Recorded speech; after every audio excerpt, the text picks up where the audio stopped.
Roni math জোনে আপনাদের স্বাগত।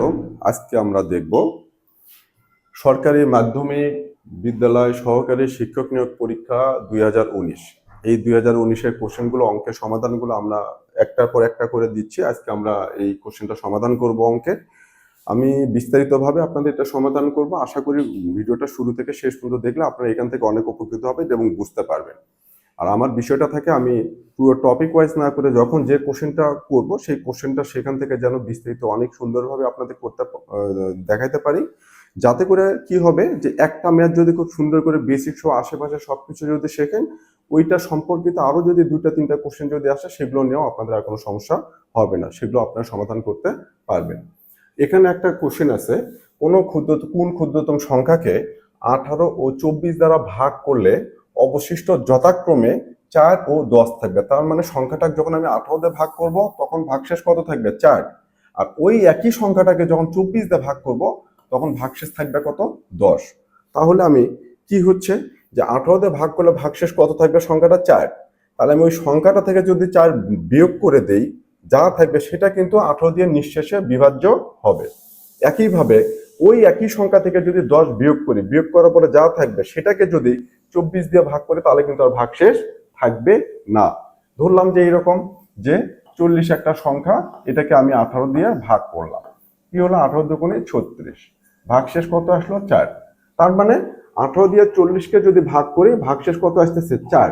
কিন্তু আমি যদি এই সংখ্যাটাকে, এই 40টাকে যদি আমি 4 বিয়োগ করি আগে, যেটা ভাগশেষ থাকবে, তাহলে কত হবে?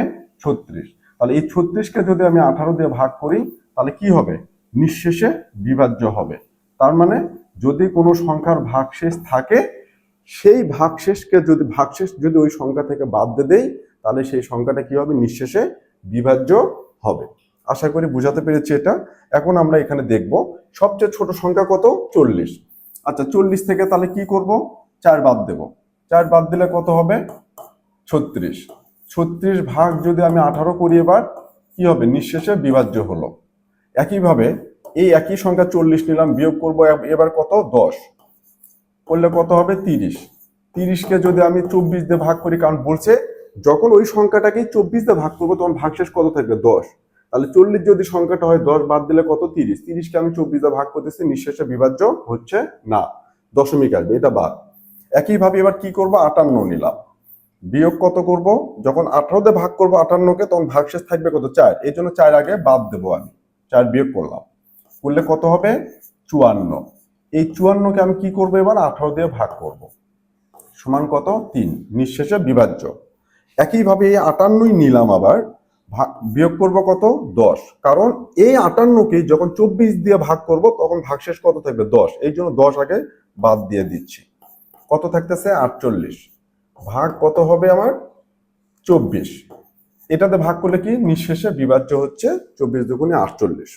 যখন আমি 58 পেয়ে গেলাম তখন কিন্তু আমি আর 72 আর 80-তে যাব না, কারণ 72 বা 80 বা এর পরের যে সংখ্যাগুলো যেটা 58 থেকে বড়, সেটাও যদি এইরকম ভাগশেষটা বাদ দেওয়ার পরে যদি নিঃশেষে বিভাজ্য হয়, সেটা কিন্তু আমি নেব না। কেন নেব না?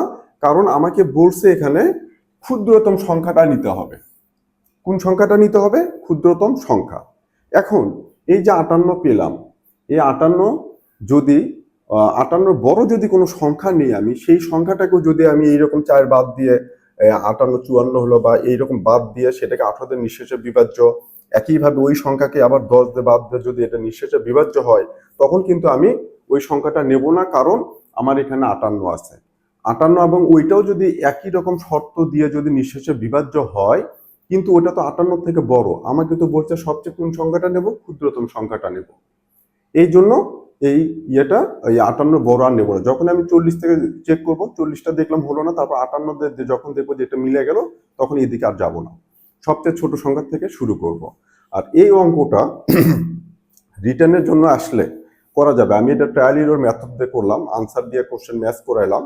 এটা রিটার্নের জন্য আমি লিখিত জন্য এই কোশ্চেনটা নিয়ে আমি বিস্তারিত একটা ক্লাস নেব একটু সময় নিয়ে, কারণ এটা খুব গুরুত্বপূর্ণ একটা কোশ্চেন। রিটার্নের জন্য একটা কন্ডিশনতে কিভাবে এটা সমাধান করা যায় সেটা আপনাদেরকে দেখিয়ে দেবো অন্য একটা ক্লাসে। আজকে পিলির জন্য শর্টকাটে করে দিচ্ছি। সো ধন্যবাদ, আজকে এই পর্যন্তই।